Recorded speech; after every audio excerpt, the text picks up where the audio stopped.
تحية طيبة لكم مستمعاتنا، مرحبا بكم في قناة نصائح تجميلية للعناية بالشعر، القدمين، الوجه واليدين وغيرها. كل وحدة فينا كتطمح باش تكون عندها بشرة نظيفة نضرة خالية من الحبوب والكلف وغيرها من مشاكل البشرة. فيديو اليوم خصصته لمجموعة من الوصفات اللي كتعمل على تقشير وتفتيح البشرة، توريد الشفتين وتخفيف الهالات السوداء. فرجة ممتعة. قبل ما نتكلموا على وصفة أو ماسك لتقشير البشرة، نتكلموا على أهمية تقشير البشرة. فكيساعد التقشير على إزالة الخلايا الميتة والأوساخ، كيجعل البشرة أكثر نضارة وتوهج، كذلك يعمل على تنظيف البشرة وكيحسن من مظهر الجلد الجاف والمتشقق والتخلص من البقع الجافة. كما يعمل التقشير على تحسين ملمس البشرة ونسيجها وجعلها ناعمة، كما يعمل على التقليل من ندبات حب الشباب. كاين سؤال مهم جدا، هو شحال من مرة نقشر البشرة ديالي في الأسبوع؟ هنايا الجواب كيرجع لنوعية البشرة في حد ذاتها. فإلا كانت البشرة دهنية فكتحتاج ل3 مرات في الأسبوع للتقشير نظرا لنسبة الدهون، وإلا كانت البشرة جافة فمرة واحدة في الأسبوع للحفاظ على رطوبة البشرة. إلا كانت البشرة عادية ومختلطة فكتحتاج من مرة إلى مرتين في الأسبوع.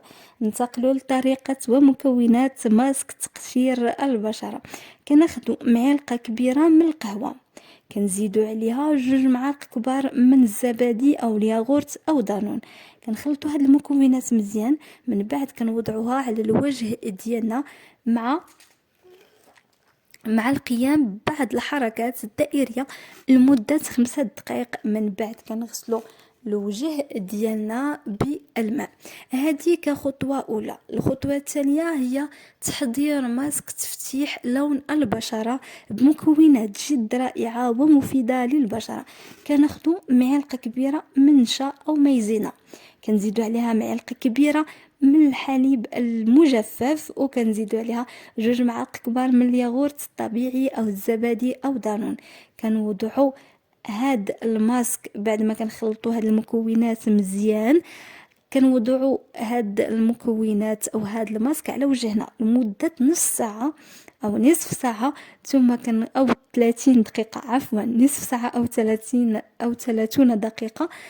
من بعد كنغسلو وجهنا وكنشفوه مزيان.